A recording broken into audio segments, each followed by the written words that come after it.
In the archipelago, every year 25,000 tons of pharmacological waste accumulate, causing pollution to the ecosystems. To avoid this environmental affectation, four entities of the island presented the new company that will be in charge of the management of hazardous waste.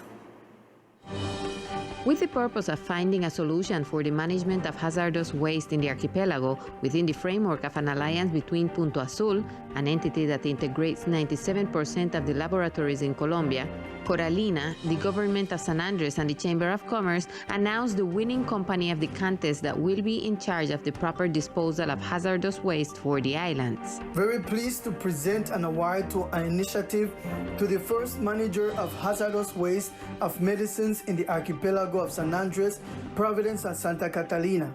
This manager will be funded in the next 2 years in its role as manager.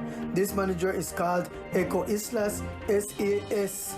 This initiative is useful to the extent that people become aware of their responsibility to bring these expired medicines to the blue pickup stations. The call includes the financial support of 80 million pesos, initially as seed capital delivered by Punto Azul to the winner, as well as technical, legal, and logistical support in conjunction with the authorities, which aims to reduce the environmental impact that the archipelago is suffering due to pollution caused by pharmaceutical products. We are working very hard, adhering to all the terms and conditions of the contract to start working as the first manager of the island of medicines and hazardous waste.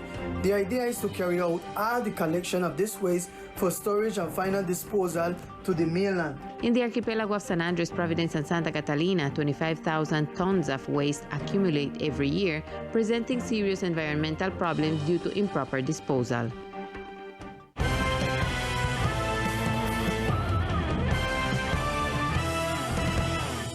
The Infrastructure Secretary has been making several visits to the community of District 4 to address their concerns and requests. Complying with the commitments agreed at the meeting of last July 15 of 2022 between the departmental government and the community of District 4, where a series of visits to each of the sectors was defined, the Secretary of Infrastructure and Public Works, Alfredo Escalona Peterson, toured the sectors of Rakosha and the hill area of Guinea Hen, where he listened to the request of the community and outlined a strategy to improve the conditions of the inhabitants of these sectors. Por petición de la comunidad. By request of the community and fulfilling the agreements established with the community of District 4 and also previous agreements, we have toured neighborhood by neighborhood of District 4. At the moment, we have toured what is Laxbite, Rakosha, hill area of Guinea Hen, Las Palmas, to look not only at the problems that they established, but also other problems, and if possible, extend it to other agencies and thus serve as a bridge to meet the needs of the community and quickly seek solutions in terms of what corresponds to the Secretariat of Infrastructure. These actions include cleaning drains in the area. We are also analyzing the investment in roads, and we are already studying the remodeling of the park in Las Palmas. They also talked about the projection of drainage in the hill section of Guinea Hen. También tenemos la proyección. We also have the projection of some drains and solutions in the hill section of Guinea Hen in order to mitigate the problems from there until the great solution that is the storm sewage system arrives. And in this way, these neighborhoods will have the other projects organized, since we will soon be starting works on 13th Street. For the Secretary of Infrastructure, it is of vital importance to work on short-term solutions to improve the quality of life of the inhabitants of this sector. Tax relief fixed by Ordinance 001 of 2022 to all taxpayers of the department who will be able to access a 5% discount that will be in effect until July 31st. The departmental government has until July 31st a 5% discount to all taxpayers who pay Unified Property Tax, Industry and Commerce, Notice on Boards and Vehicle Tax. As we give every year discount for the people who to deal with the tax to the 31st of December at the year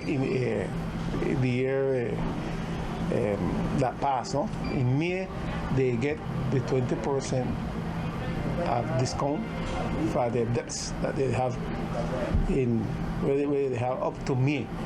So in June, if you didn't pay, you'll get benefit at the 15%, not of the capital, but the 15% discount of the interest at the debts you have getting. And we in the last period now at the discount, which is the 5%. So you will get, but you're not up to date, you don't get in the 5% discount of the capital. You have to get the 5% only of the interest. So what I like to invite the people to they're up to date with your taxes, get up to date with your taxes, that you can have get benefit of these discount that we offer. Go ahead and pay now.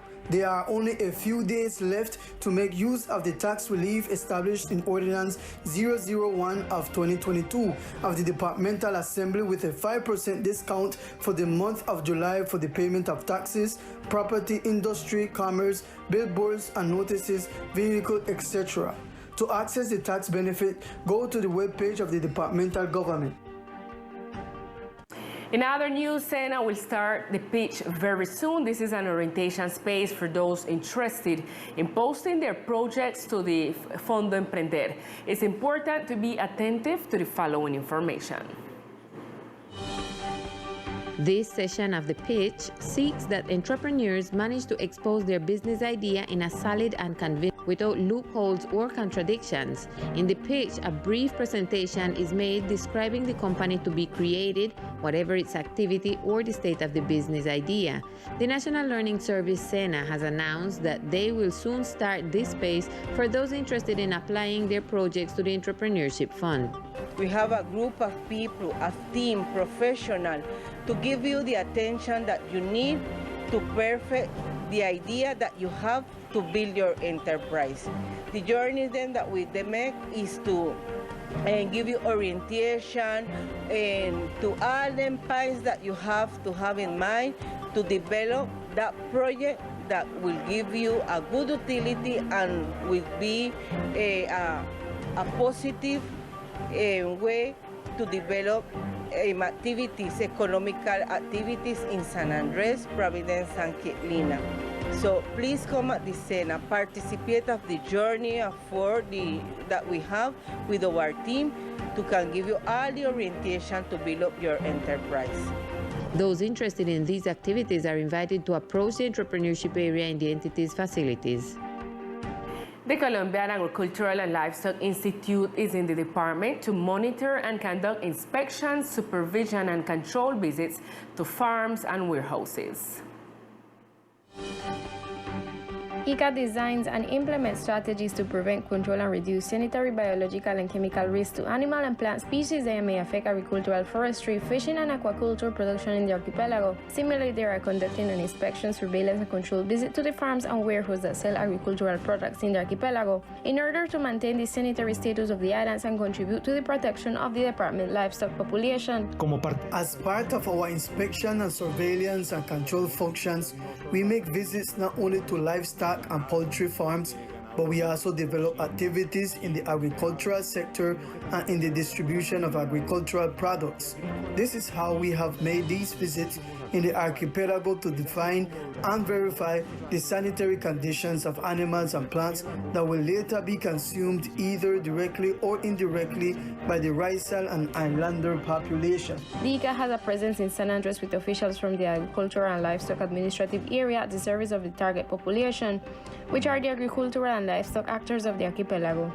In order to access the support mechanism of the Colombian Agricultural Institute, you can go to the office located diagonal to the Proveedora La Bogotana, or send an email to gerencia.sanandres@ica.com.co, or call the customer service line 320-350-9657. In the Departmental Assembly, the Civil Aeronautics Manager spoke about the current conditions of the Gustavo Rojas Pinilla Airport, referring to its demolition.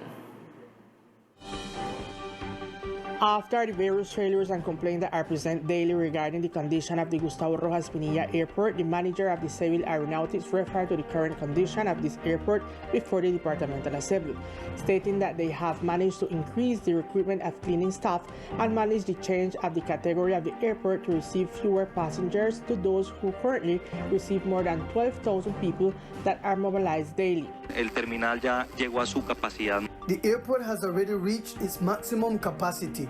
We are in the process of upgrading it to Category 2, which means that we will be coordinating with the airlines on the capacity we have, and we will not receive more planes than we can handle at the moment.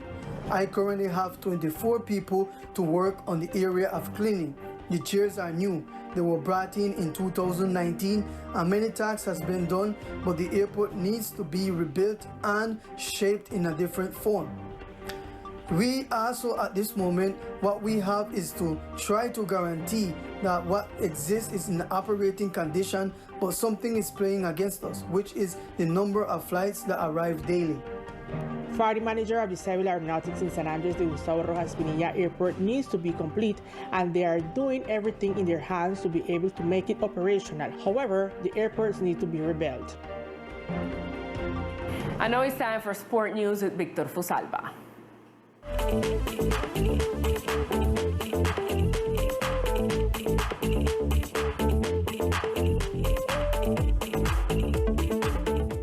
Hello, here are the best sports of the islands. A basketball project with new figures proposes the Caribbean Storm team for the next season. Project that includes a group of new players and coaches with a lot of talent for Caribbean Storm. Among them, Simon Granados and Andres Ibargüen, among others. Ibargüen is a Samario player who comes from playing in the Foreign League and was one of the architects of Colombia's victory against Brazil that was achieved in the history of Colombian basketball. We talked to Ibargüen, who told us. I'm from Santa Marta. I'm a professional basketball player for Caribbean Storm, and I'm happy to be here and share a moment with you guys. I know the island and Providence is really special and really passionate about basketball, and I'm glad to be here. Ibargüen reminds us of Colombian historic basketball moments. To this moment, it's still special to me. It's still special to the team. It's still special for the country. It's the first time that we beat Brazil, and we qualified to the second window for the World Cup. So at the moment, like, everybody's still excited. Everybody's still passionate about it. We already start getting everybody together because we got the second window starting in November. So we're really glad to be here, and we really appreciate you guys for all the support that you guys are giving us. And also I wanna thank San Andres and Providence for all the support, and you guys, we share all these goals, all these accomplishments with you guys. Because Coach Ivan, I know him for a long time. He's the assistant coach for the national team. So he told me about the project that he's developing, taking everybody accountable to develop their talent, to show their talent. It's not about now. It's not about professional players as of right now. It's just about the little kids, U17, U11, 12, 13, so they can show and they can bring the people over here, and then they can show they have the skills and they want to develop and be professional players as we are right now. Andres Ibargüen said he would like to make history for San Andres, as well as giving a title to the Caribbean Storm team. And first-class baseball tournament will be starting soon at the Wellington May Stadium. Baseball in the department continues its growth process with the support of the departmental league. The teams participate in local and national tournaments in search of better preparation, and a new tournament with professional players is approaching. This is what the Secretary of Sports, Alberto Olivares Taylor, told us. Regarding baseball, we are participating in the National Under-15 in the city of Monteria. The Colombian Baseball Federation will will soon be organizing the summer tournament with reinforcements coming from different cities of the country, because the Colombian Baseball Federation is reinforcing all the teams that will participate in this tournament so that the championship will have a greater impact and greater visibility at an international and national level. This is what is coming and what is going to be taken into account, since we are almost at the threshold of the national qualifying games for the upcoming games to be held in 2023. This helps us to raise the level of our select teams. According to Taylor, this tournament will start soon, but the date is yet to be defined. This will be all in sports for the moment. I am Victor Fosalva, Teleislas News.